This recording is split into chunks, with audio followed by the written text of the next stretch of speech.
Hello student, आज हम लोग हाइब्रिडाइजेशन को कवर करेंगे। ये जो हाइब्रिडाइजेशन वाला टॉपिक है ना, वो आपके 11th में काम आएगा, 12th में काम आएगा, बीएससी में काम आएगा, अगर आप नीट की तैयारी कर रहे हैं वहाँ पे काम आएगा और आईआईटी में काम आएगा।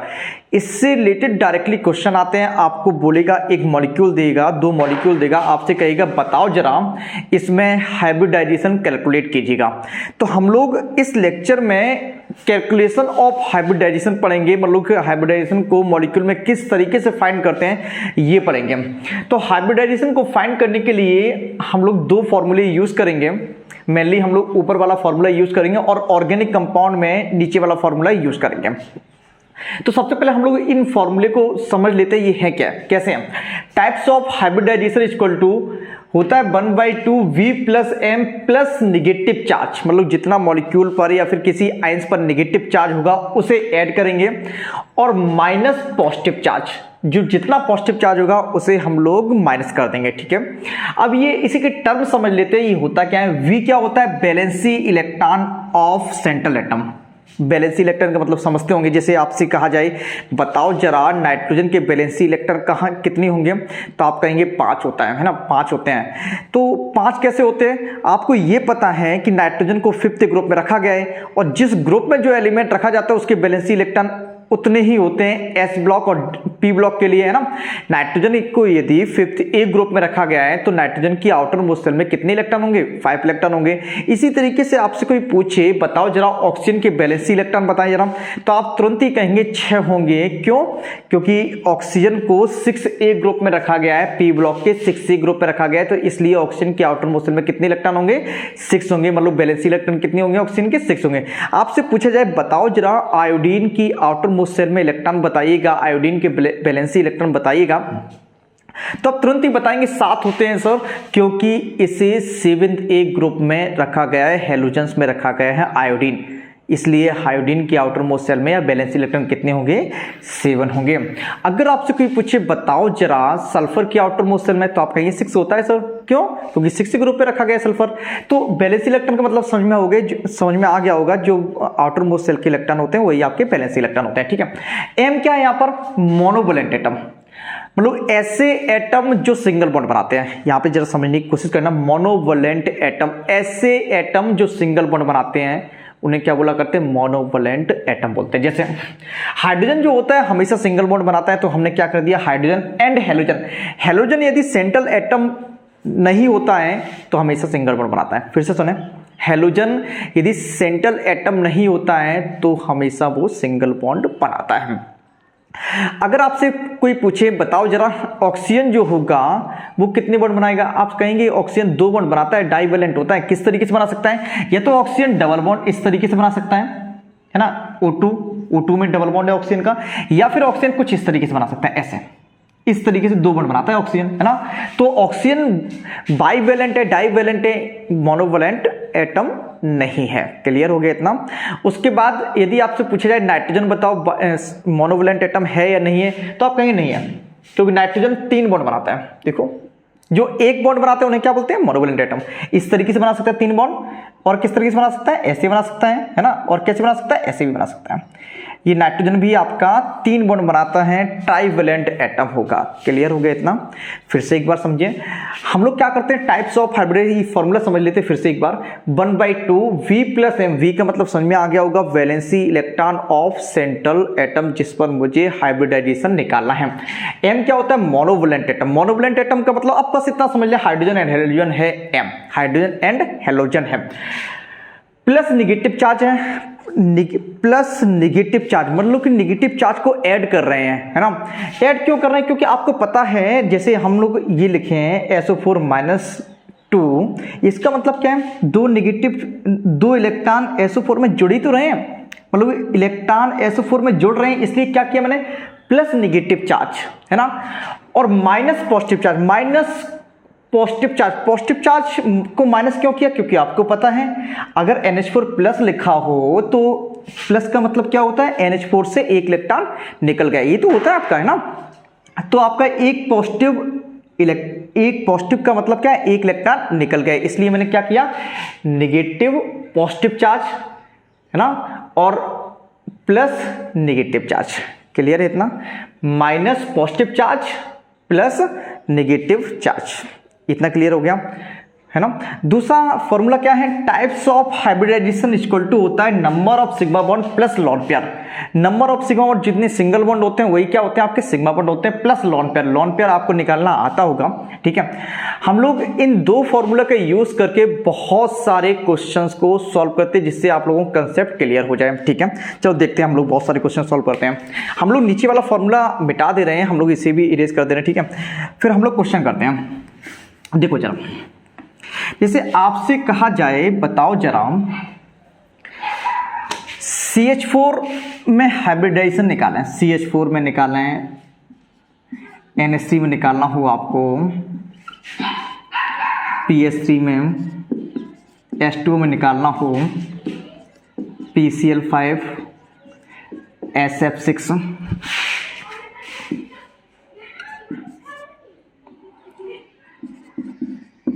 SO4-2, NH4 प्लस,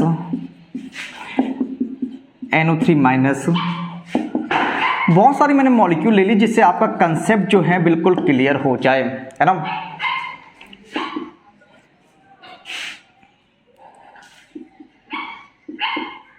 हमने इतनी सारी मॉलिक्यूल और आयंस ले लिए हैं जिससे आपका कंसेप्ट बिल्कुल, हम लोगों को इन मॉलिक्यूल्स और आयंस में हाइब्रिडाइजेशन कैलकुलेट करना है।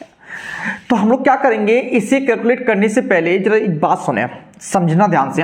जैसे इस जब हम ये वाला फॉर्मूला अप्लाई करेंगे तो एक वैल्यू आएगी, जो 2 आ सकती है, 3 आ सकती है, 4 आ सकती है, 5 आ सकती है, 6 आ सकती है और 7 आ सकती है।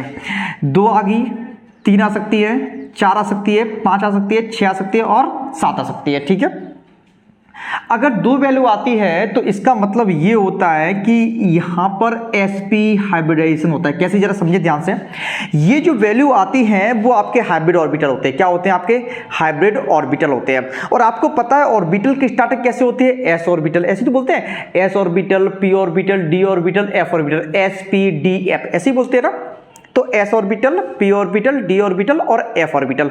s में कितने ऑर्बिटल्स होते हैं, एक s ऑर्बिटल होता है। p ऑर्बिटल कितने होते हैं, 3 होते हैं ना, पता है ना आपको। और d कितने होते हैं, 5 होते हैं। और f कितने होते हैं, 7 ऑर्बिटल्स होते हैं। अगर 2 वैल्यू निकल के आ रही है तो इसका मतलब कौन सा हाइब्रिडाइजेशन होगा, sp हाइब्रिड ऑर्बिटल होंगे, sp हाइब्रिडाइजेशन होगा। इसी तरीके से अगर 3 वैल्यू निकल के आ रही है तो इसका मतलब क्या, एक s ऑर्बिटल होगा, कितने p होंगे, एक s होगा, कितने p होंगे, 2 होंगे। तो sp2 हाइब्रिड ऑर्बिटल होंगे, sp2 हाइब्रिडाइजेशन होगा। इसी तरीके से अगर 4 वैल्यू निकल के आ रही है तो इसका मतलब क्या होगा, एक तो s होगा, पता है आपको एक ही s होता है। p मैक्सिमम कितने होते हैं, 3 होते हैं। तो इसका मतलब क्या, अगर इस वैल्यू से, इस फॉर्मूले से किसी आयंस या मॉलिक्यूल के लिए 4 वैल्यू निकल के आती है तो इसका मतलब कौन सा हाइब्रिडाइजेशन होगा, sp3 हाइब्रिडाइजेशन होगा। इसी तरीके से 5 वैल्यू निकल के आती है, इसका मतलब क्या होगा, एक तो s होगा, कितने p होंगे, मैक्सिमम कितने p हो सकते हैं, 3 हो सकते हैं। तो sp3d होगा। अगर 6 वैल्यू निकल के आती है तो क्या हो जाएगा, sp3d2 होगा। 7 वैल्यू निकलने पर sp3d3 हाइब्रिडाइजेशन होगा।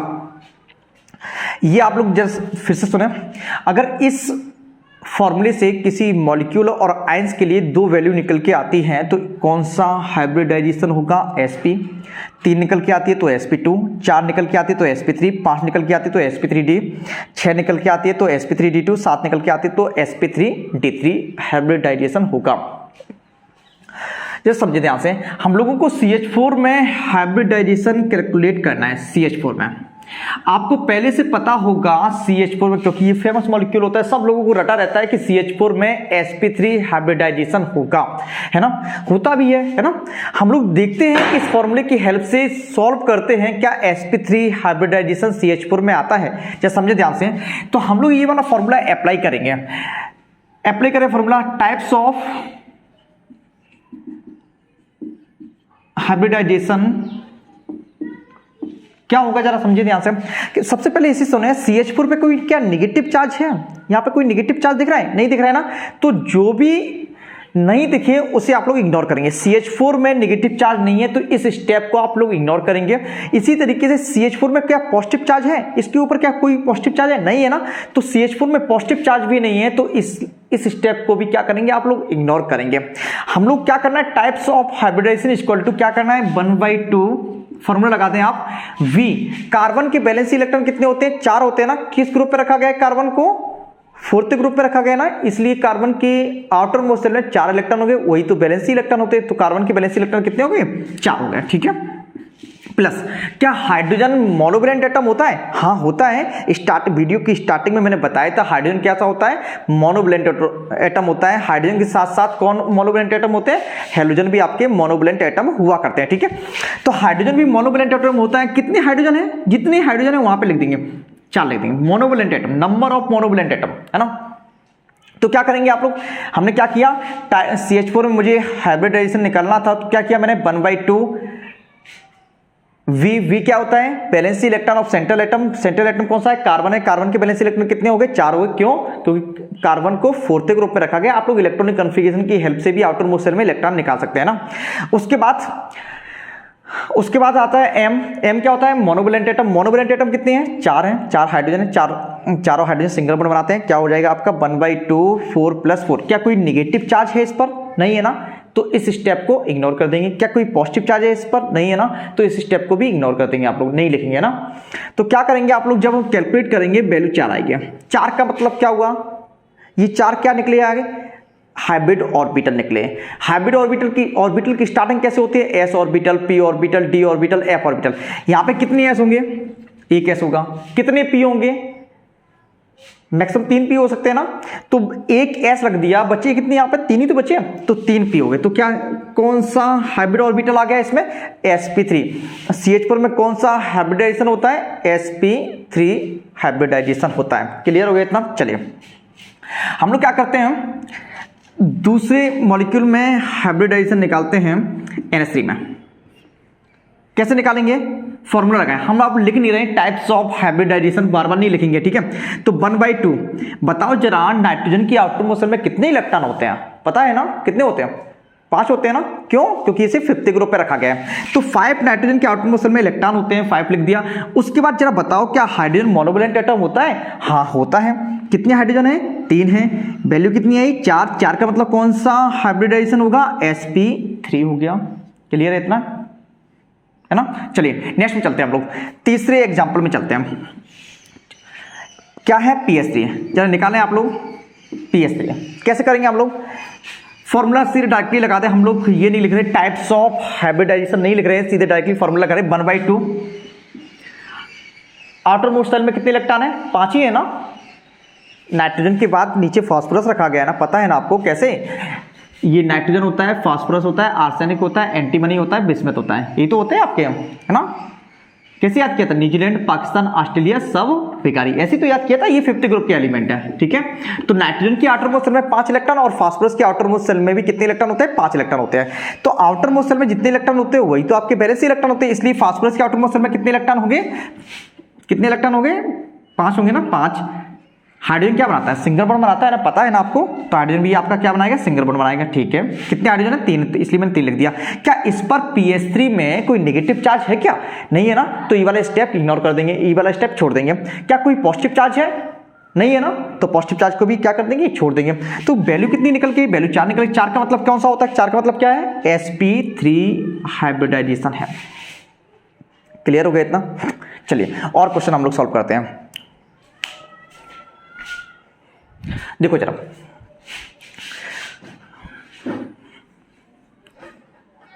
हमने ये मिटा दिया, आपको पता तो है कि अगर 2 वैल्यू आती है इस फॉर्मूले से तो sp हाइब्रिडाइजेशन होता है, 3 वैल्यू आती है तो sp2, 4 वैल्यू आती है तो sp3, 5 वैल्यू आती है तो sp3d, 6 वैल्यू आती है तो sp3d2, ठीक है। चलिए नेक्स्ट सॉल्व करते हैं, S2 में सॉल्व करते हैं। चौथा, अगर हम लोग S2 में सॉल्व करें तो हम लोग ये वाली लैंग्वेज नहीं लिखेंगे, डायरेक्टली फॉर्मूला लगाएंगे 1/2। बताओ जरा यहाँ पे सेंट्रल एटम कौन सा है, ऑक्सीजन है ना।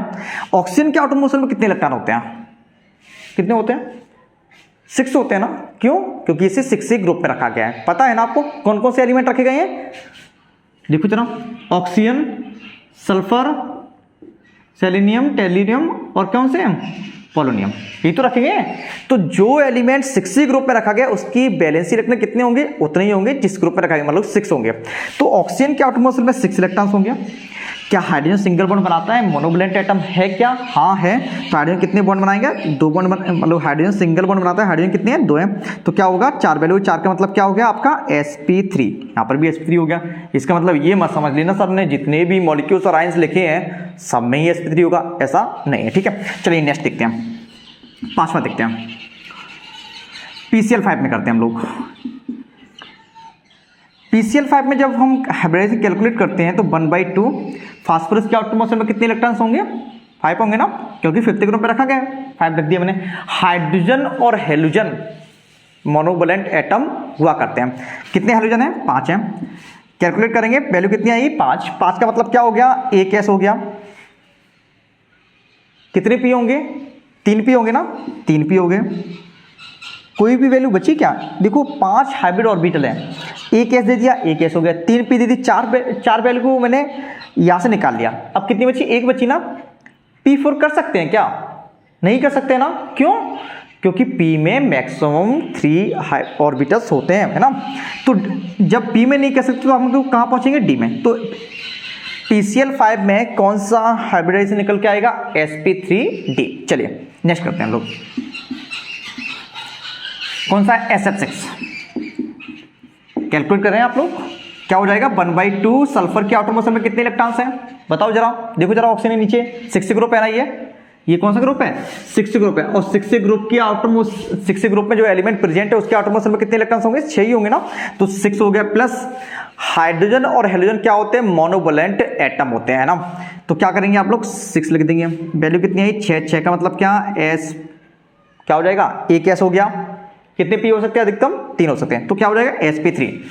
कितने डी, 2 डी ना, ठीक है। तो क्या हो जाएगा, sp3d2 हाइब्रिडाइजेशन आ गया SF6 में। क्लियर है, चलिए नेक्स्ट करते हैं हम लोग, कौन सा है नेक्स्ट, SO4-2। चलिए माइनस वाला आ गया। अब माइनस वाले टर्म का यूज कर लेंगे। माइनस जो नेगेटिव चार्ज है वो क्या करना पड़ता है, ऐड करना पड़ता है। तो जरा देखो, इसके लिए फॉर्मूला लगाएंगे, कौन सा है, SO4-2। जरा ध्यान से समझना आप लोग, क्या करेंगे, 1/2 valency electron of sulphur. Sulphur के वैलेंसी इलेक्ट्रॉन कितने हैं, देखो इतना 6 ग्रुप पे रखा गया, सल्फर के वैलेंसी इलेक्ट्रॉन 6 है, ठीक है। क्या हाइड्रोजन और हेलोजन के अलावा मैंने कोई एलिमेंट बताया था जो सिंगल बॉन्ड बनाता है, मोनोवैलेंट एटम होता है, नहीं बताया था ना। क्या ऑक्सीजन मोनोवैलेंट एटम होता है या फिर डाइवैलेंट एटम होता है, बाइवैलेंट एटम होता है, 2 बॉन्ड बनाता है या फिर एक ही बॉन्ड बनाता है, नहीं ना, 2 बॉन्ड बनाता है। ऑक्सीजन क्या करता है, 2 बॉन्ड बनाता है, मतलब बाइवैलेंट एटम होता है। तो हमने यहां पे क्या, एम क्या होता है, मोनोवैलेंट एटम होता है, बाइवैलेंट या डाइवैलेंट एटम नहीं होता है। तो इसका मतलब ये हुआ कि ऑक्सीजन को छोड़ना पड़ेगा, क्योंकि इसमें कोई टर्म है नहीं है, तो ऑक्सीजन छोड़ दो आप, क्या करना है, ऑक्सीजन छोड़ दो, है ना। तो क्या करेंगे, उसके बाद जब हमने ऑक्सीजन छोड़ा तो क्या नेक्स्ट टर्म क्या आ गया, नेक्स्ट स्टेप क्या है आपका, माइनस नेगेटिव चार्ज। जितना नेगेटिव चार्ज होगा उसे ऐड करना पड़ेगा। कितना नेगेटिव चार्ज है, 2 नेगेटिव चार्ज है, तो इसे हम लोग ऐड कर देंगे। टोटल वैल्यू कितनी आ गई आपकी, 4 आ गई, 4 ही तो आई है ना। 4 का मतलब क्या है, कौन सा हाइब्रिडाइजेशन होगा, sp3 होगा। क्लियर है इतना, चलिए नेक्स्ट देखते हैं हम लोग, NH4+ में देखो जरा, जब हम NH4+ में देखेंगे तो 1/2 नाइट्रोजन के आउटर मोशन में कितने इलेक्ट्रॉन्स हैं, 5 है ना, क्यों, क्योंकि 5th ग्रुप में रखा गया। हाइड्रोजन क्या बनाता है, सिंगल बॉन्ड बनाता है, पता है ना आपको।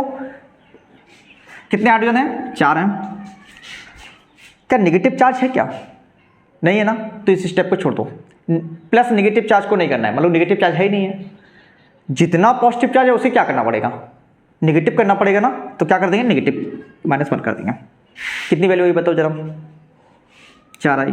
4 का मतलब क्या हुआ, sp3 हो गया। क्लियर है इतना, चलिए नेक्स्ट करते हैं हम लोग।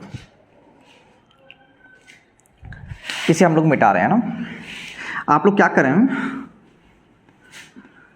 अगर बाय द वे ये आपको करना है तो आप लोग वीडियो क्लास को पीछे करें और सब लिख लें, ठीक है, नोट्स बना लें। चलिए नेक्स्ट करना है हम लोगों को, नेक्स्ट हम लोग करना है NO3- का आप लोग कर लेंगे। हम लोग कर रहे हैं PO4-3 PO4-3 करें जरा, फॉर्मूला लगाएं 1/2 valency electron of central atom. Central atom कौन सा है? फास्फोरस है। वैलेंसी इलेक्ट्रॉन कितने होंगे? फास्फोरस किस ग्रुप पर रखा गया? 50 में रखा गया ना, 5 होंगे ना। क्या ऑक्सीजन मोनोवैलेंट एटम होता है? नहीं होता है ना, तो छोड़ देना ऑक्सीजन को। नेगेटिव चार्ज को क्या करना पड़ता है? ऐड करना पड़ता है। ऐड करेंगे तो 3 आएगा, है ना। M को छोड़ दिया क्योंकि मोनोवैलेंट एटम है नहीं है। नेगेटिव क्या कर दिया? जितना नेगेटिव चार्ज है उसे प्लस कर दिया। क्या कोई पॉजिटिव चार्ज है? नहीं है, तो इतना ही आएगा। इतनी का मतलब क्या है? 4 आ गया। 4 का मतलब क्या हो गया? sp3 हो गया। बात समझ में आ गई? चलिए नेक्स्ट करते हैं। CO3-2 कैसे निकालेंगे? 1/2 कार्बन के आउटर मोस्ट शेल में कितने इलेक्ट्रॉन होंगे? बिल्कुल होंगे 4। ऑक्सीजन के आउटर मोस्ट शेल में कितने इलेक्ट्रॉन्स होंगे? नहीं, ऑक्सीजन के आउटर मोस्ट शेल में नहीं लिखना है मुझे, है ना, क्योंकि ऑक्सीजन क्या मोनोवैलेंट एटम है? नहीं है, बाइवैलेंट एटम है। क्या करना है? नेगेटिव चार्ज क्या करना है? ऐड करना है। ऐड कर दीजिएगा। 3 वैल्यू आई, 3 का मतलब क्या हो गया? sp2 हो गया। क्लियर हो गया इतना? ठीक है, फिर से समझिए ध्यान से। फॉर्मूला का है 1/2 कार्बन के आउटर मोस्ट शेल में कितने इलेक्ट्रॉन्स हैं? 4 है, वैलेंसी इलेक्ट्रॉन। क्या ऑक्सीजन मोनोवैलेंट एटम होता है? नहीं होता है ना, तो मोनोवैलेंट एटम का स्टेप छोड़ देंगे। अब नेगेटिव, जितना नेगेटिव चार्ज है उसे ऐड करना है। कितना नेगेटिव चार्ज? 2 को ऐड कर दिया। कितनी वैल्यू आई? वैल्यू 3 आई। 3 का मतलब क्या हो गया? sp2 हाइब्रिडाइजेशन हो गया। क्लियर है इतना? चलिए और कुछ क्वेश्चन करते हैं हम लोग। हम इन सबको मिटाते रहे, ठीक है।